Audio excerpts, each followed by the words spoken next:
I'm Kayla, and we are a group of horticulture students at Niagara College, and in this video we're going to be explaining how banker plant systems work to manage pests and control them in a greenhouse setting. Okay, so what is a banker plant system? Well, banker plants are part of a larger agricultural strategy called integrated pest management. And a banker plant is a form of biological control where they use a non-crop plant and a non-pest insect, like an aphid, to support the population of a beneficial insect, like a parasitoid wasp, which helps control harmful insect populations in greenhouses. And the goal is to create a self-sustaining population of these insects that will always be present to help fight pests that might come in at any time. And because these systems control populations naturally, they also enable greenhouses to reduce the amount of chemical pesticides that they use for crop production.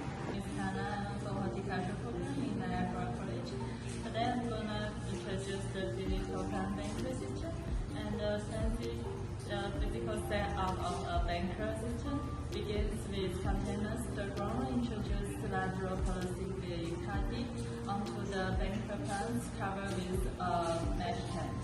The barrier is not to keep eggs, it is to keep the wasp up. Some should have enough eggs to support the wasp population. The initial amphibious wasps are delivered as pupae inside parasites and mummies. When they are in lateral polycycle, the grower introduces the wasp into the tent. In a couple of weeks, grower should see mummies with telltale disease hosts, and there is a time to release the wasp. Place mummies plants prepare to maintain the insect population and keep the system going. Okay. Hi, I'm Abigail, and I'm going to be talking about the organisms involved in the banker plant system. In this system, there are several key levels of organisms. At the very foundation are the banker plants, which provide food for the non-pest aphid. In this variation, the banker plants are cereal grasses, such as wheat, oats, barley, or rye. Wheat and barley are preferred because they create the healthiest and largest populations of aphids. The aphid species used is called the bird cherry oak aphid, or Rhopalocytum paddy. This aphid feeds only on the monocrop banker plants, which makes it safe to use in dicot greenhouses. Its role is to act as a host for parasitoid wasps. The wasp used as a biological control agent is called Ophidius colemanni. This wasp lays its eggs inside aphids. The developing larva consumes the aphid from within, eventually killing it and forming an empty husk called a mummy. When the wasp is mature, it emerges from the aphid and the cycle continues. The thing about Ophidius colemanni is that it's picky. If given the choice, it will opt for larger hosts than the small Rhopalocytum paddy.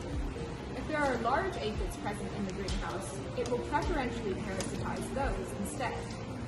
Ophidius colemanni is effective at controlling the common greenhouse pest species Aphis gossypii, the cotton aphid, and Mysis persicae, the green peach aphid. So the advantages and challenge of a banker plant system is the system has many advantages. First, it decreases reliance on chemical pesticides. This makes the system environmentally sustainable and reduces the risk that pests will become resistant to chemical controls.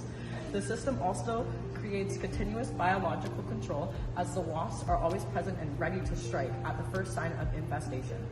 Finally, over the long term, the banker plant system is less expensive than constantly buying wasps from an outer supplier. Growers should also be aware of some of the challenges with the banker plant system. First, growers must initiate the first system at least a month before they expect pest aphids to appear. Through 6 weeks is ideal. This gives the wasps time to start a population. Additionally, the system requires careful attention to ensure its success. The grower must keep the banker plants healthy with adequate water and fertilizer. If the banker plants start to fail, the entire system may collapse. The grower must also monitor the effectiveness of the system by looking for golden brown aphid mummies on the greenhouse crops. These are a good sign that the wasps are hard at work. Lastly, the system has a couple limitations. It cannot be used for monocot crops because the Rhophalosthium aphids could escape the banker plants and attack your crops directly. Also, the aphids Colomani wasps only attack green peach and cotton aphids. If there are other aphids present in your greenhouse, you will require a different species of wasp. In summary, while the system is effective, it must be managed properly and growers should be sure it is appropriate for their greenhouse. Hi, I'm Hamadip Hussain. I'm giving the data reflection on the systems. And based on the observation during this term, the banker plants are seen to be very effective when they are maintained properly. The parasitoid webs keep the aphids population under control, but success really depends on the consistent monitoring and better placement and the better health of the banker plants. Now, what we do to improve our system? To make our system more productive, we have to establish the parasitoids earlier to get the population sooner, and by the proper placements of the banker plants for the better coverage. So there are not many few instances when the banker plants starts to decline just by the poor watering practices. So these small changes will enhance the overall reliability and consistency. What is this? Hello, my name is Alexandra, and in conclusion, the banker plant system is an effective IPM strategy that uses natural biological interactions to control pests in greenhouse crops by supporting beneficial insects like the Colomani wasps. Growers can reduce the use of pesticides and create a more sustainable growing environment by doing this. Thank you for watching our video.